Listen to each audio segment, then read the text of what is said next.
Do you really think you know the Queen of Pop? Behind the iconic outfits and chart-topping hits lies a calculated, sometimes desperate, drive to stay on top, one the public was never meant to see. What compelled the most famous woman on Earth to shed her identity time and again, as if shedding successive skins? Was it simply the whim of a capricious artist, or was there something far more sinister happening behind the scenes? Your Like Today fuels our ongoing journey to uncover the secrets of pop icons. Subscribe and don't miss the video. In 1992, Madonna was the most hated woman in America.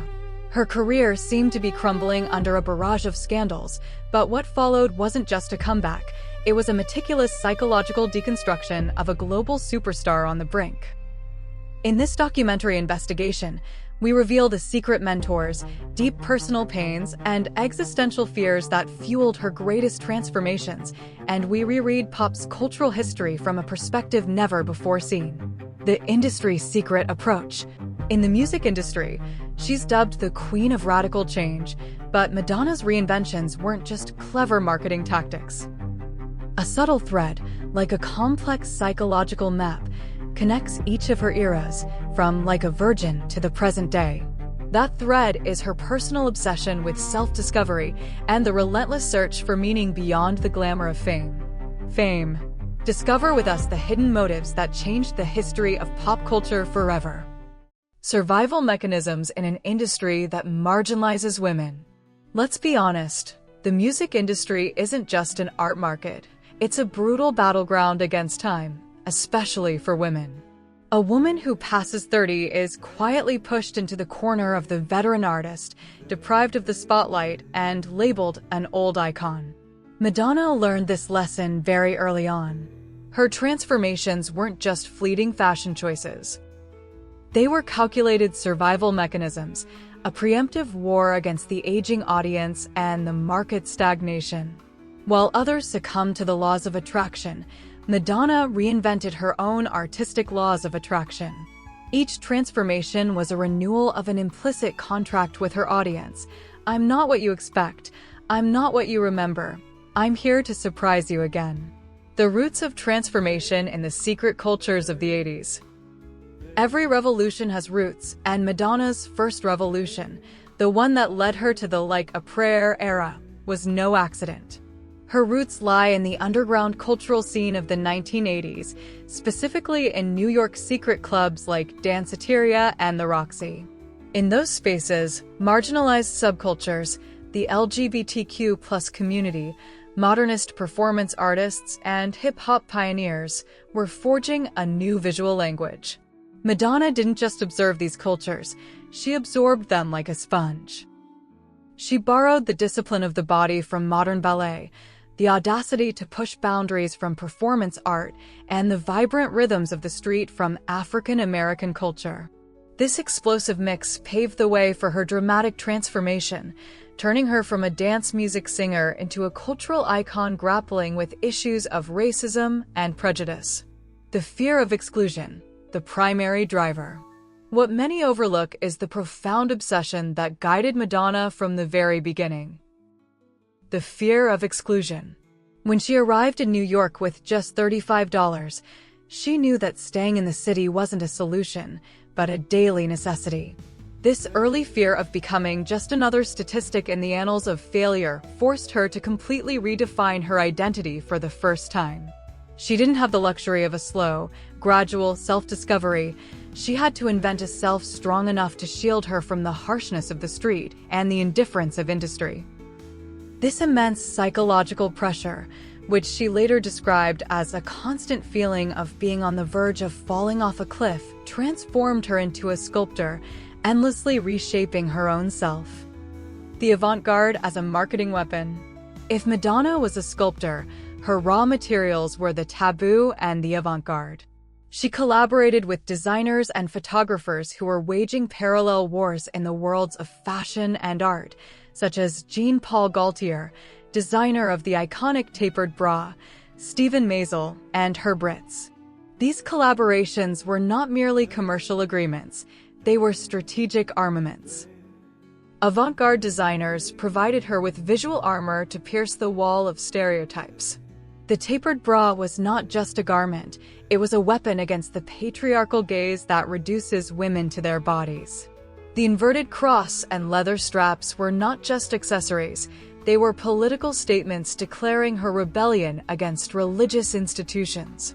With these tools, she transformed taboo subjects, sex, religion, death, into globally marketable commodities, not because she sought to be provocative, but because provocation was the only gateway to public discourse. Erotica, 1992 backlash as a launchpad. In 1992, Madonna released the album Erotica and a graphic novel, and the world turned against her. She was accused of vulgarity, labeled a degenerate by the press, and predicted a disastrous end for her. But what happened next was an extraordinary display of crisis management. Instead of backing down or apologizing, Madonna used this backlash as a springboard for the most significant spiritual transformation of her career, which later culminated in the album Ray of Light. It may seem paradoxical, but that moment of public outrage freed her from the burden of pleasing everyone. She felt she had lost everything, she had nothing left to lose, and that's when her journey inward began. Controlling the media narrative. What many don't realize is that Madonna's public provocations weren't spontaneous. They were part of a carefully crafted strategy to control the media narrative. She realized that the media, if left unchecked, would define her by labels that diminished her identity: sexy singer, fleeting star, former icon. Therefore, she always stayed one step ahead. She would create a scandal herself before they could invent one about her. This philosophy was encapsulated in her famous statement: "I control the fear society feels towards me by turning it into my own weapon." By seizing the initiative, she forced the media to play on her terms, not the terms she wanted. Eastern mysticism and Kabbalah, redefining the voice. After years of provocative physicality, Madonna needed nourishment for her soul. She was deeply influenced by the study of Kabbalah, Jewish mysticism, and Eastern philosophies such as yoga and Buddhism. This influence wasn't confined to her personal life. It permeated the recording sessions of her album Ray of Light, 1998. The voice was no longer an instrument of arousal, but rather a tool for meditation. The album resonates with echoes of Eastern chants and rhythms that focus on breath and vocal extension instead of physical ecstasy. Madonna transformed from a singer who addressed the body to one who addressed the soul and the collective consciousness. Her songs were no longer written solely for dancing in clubs, but for contemplation in darkened living rooms. William Orbit, the European godfather of the transition. This transformation cannot be discussed without mentioning the pioneering British producer William Orbit. Orbit was Madonna's godfather in the world of electronic music, trip-hop, and ambient. It freed her from the constraints of traditional pop songs with their rigid three-part structure, intro, chorus, verse, opening up uncharted sonic possibilities. Thanks to Orbit, Madonna was no longer just a pop icon, but a credible leader in the burgeoning electronic music movement. She moved from the gym to the halls of alternative art festivals, earning praise from critics who had previously dismissed her. This transformation was a rebirth as a serious artist, not just a commercial star. Motherhood, a shift in inner motivation. The birth of her daughter, Lorde, in 1996 was a pivotal turning point. Suddenly, her primary motivation was no longer the relentless pursuit of external recognition and instant fame. Madonna began to think about her legacy, about what she would leave behind not only for the public, but also for her child. Her value system shifted. The question was no longer, how can I be at the forefront, but how can I be a role model? This inner transformation was reflected in her music, which became more mature and profound, addressing themes of unconditional love, loss, and the search for meaning in a chaotic world. Motherhood did not halt her ambition, but it redirected that ambition towards true north instead of magnetic north. Confronting ageism on social media. As she entered the third decade of the 21st century, Madonna faced a new enemy: digital ageism. The social media platforms that had initially supported her turned against her, transforming her accounts into a battleground against comments accusing her of trying to cling to youth. Her strategy was a counterattack. She didn't hide behind a PR team, she took to the fray herself. When her Instagram followers criticized her digitally altered photos, she responded with candid videos, declaring, "The world doesn't celebrate women over 40, and I'm here to destroy that stereotype." She turned her personal page into a platform for advocating for women's rights in aging, refusing to be a polite and calm icon. The aesthetics of Generation Z: collaboration, not surrender. What's truly impressive is Madonna's openness to Generation Z without losing her identity. She collaborated with young artists like Tukio and Diplo, incorporating elements of trap and modern house into her music. These collaborations weren't a capitulation to a passing trend, but rather a firm rejection of being pigeonholed as a veteran artist. She wanted to show the world that she wasn't a relic of the past, but a part of the present, constantly engaged with the future.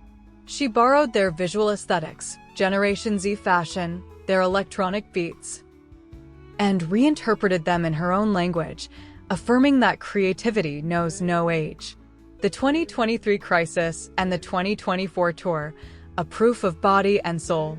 In the summer of 2023, the world was shaken by the news that Madonna had contracted a severe bacterial infection that landed her in intensive care, forcing the postponement of her concert tour. Everyone expected the worst. Many even predicted her permanent retirement. But Madonna did what she always does. She rose from the ashes. In 2024, she embarked on the Celebration Tour, which was more than just a series of concerts. It was a living testament to her physical and mental resilience. On stage, at the age of 65, she performed intricate dance moves and sang as if her life depended on it, in a majestic display that led critics to describe her as more than a star, an indomitable natural force. Her tour proved that she is not just an enduring icon, but a relentless fighter. When we look at Madonna's career as a whole, we discover that her greatest transformation wasn't becoming a dancer, a nun, a storyteller, or an electronic. It was convincing the world that she could never be confined to any single label.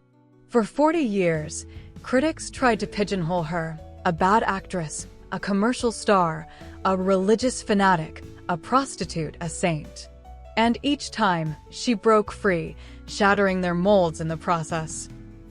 Through this labyrinth of transformations, she liberated herself from the shackles of expectations and taught millions that identity is not a prison, but a continuous journey.